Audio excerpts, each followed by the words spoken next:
अस्सलाम वालेकुम बच्चों।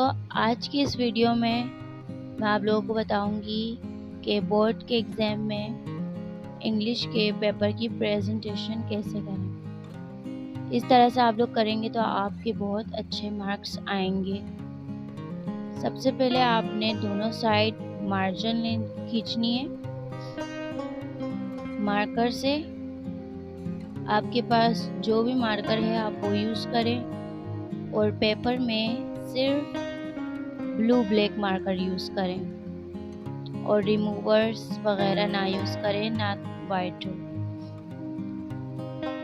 पेपर में हमें सेक्शंस दिए जाते हैं, 3 सेक्शंस होते हैं। पहले सेक्शन की आप हेडिंग डालेंगे इसी तरीके से। आपने बस पेपर को अच्छे से प्रेजेंट करना है और फिर उसके बाद आपका क्वेश्चन 1 होगा। आपने क्वेश्चन 1 लिख देना है। हेडिंग डालनी है ब्लैक मार्कर से क्वेश्चन 1 की। आपके पास क्वेश्चन 1 हो, क्वेश्चन 2 हो। फिर उसके बाद हमारे पास क्वेश्चन 1 में MCQs होता है, सो हम MCQs की भी हेडिंग डाल देंगे।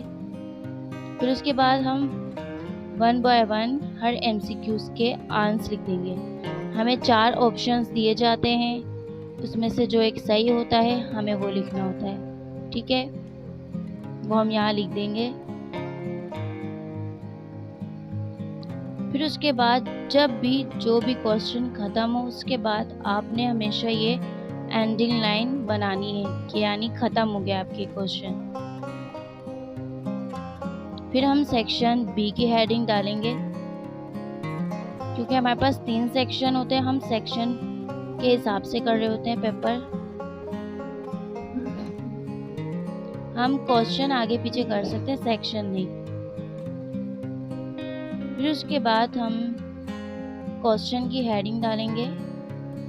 क्वेश्चन 2 है हमारे पास। इसी तरीके से आपको ब्लैक मार्कर से क्वेश्चन 2 की हेडिंग डालनी होगी।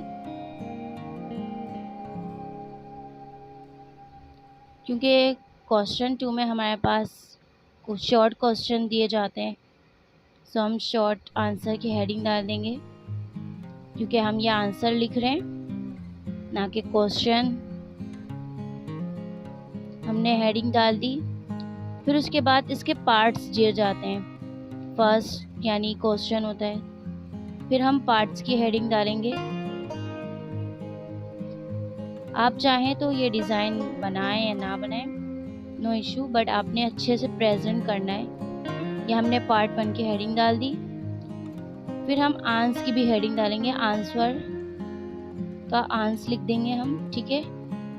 फिर उसके बाद जो भी हमारा आंसर होगा, क्वेश्चन जो भी पूछा जाएगा उसका जो भी आंसर होगा हम लिख देंगे, ठीक है।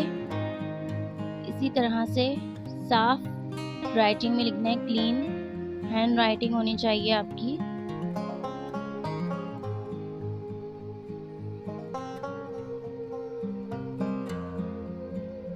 इसी तरीके से आपको हर क्वेश्चन करना है। फिर हमें लाजमी एंडिंग लाइन डालनी है हर क्वेश्चन में, चाहे वो क्वेश्चन 2 का पार्ट ही क्यों ना हो। फिर हम क्वेश्चन 2 की हेडिंग डालेंगे, पार्ट्स यानी ये जो पार्ट है क्वेश्चन 2 का, पार्ट 2। फिर हम दोबारा आंसर की हेडिंग डालेंगे। इसी तरह से हम हर क्वेश्चन करते जाएंगे और हमें हर क्वेश्चन में एंडिंग लाइन लाजमी डालनी है, ठीक है बच्चों। फिर हमने ये आंसर लिख दिया। फिर ये आपने एंडिंग लाइन डाल दी। इसी तरीके से एंडिंग लाइन डालनी है और बिल्कुल पेज के सेंटर में आपकी सारी चीज़ें आनी चाहिए, सेंटर में। ये हमारा हो गया। इसी तरीके से आपने प्रेजेंट करना है। अब मेरा तो पेज खत्म हो गया, दूसरे पेज पे हम आएंगे। फिर हमारे पास है ये क्वेश्चन 3। इसमें भी आपने ब्लैक मार्कर यूज़ करना है। बोर्ड के एग्ज़ाम में आपने सिर्फ ब्लू और ब्लैक मार्कर यूज़ करना होता है और पेन भी ब्लू ब्लैक।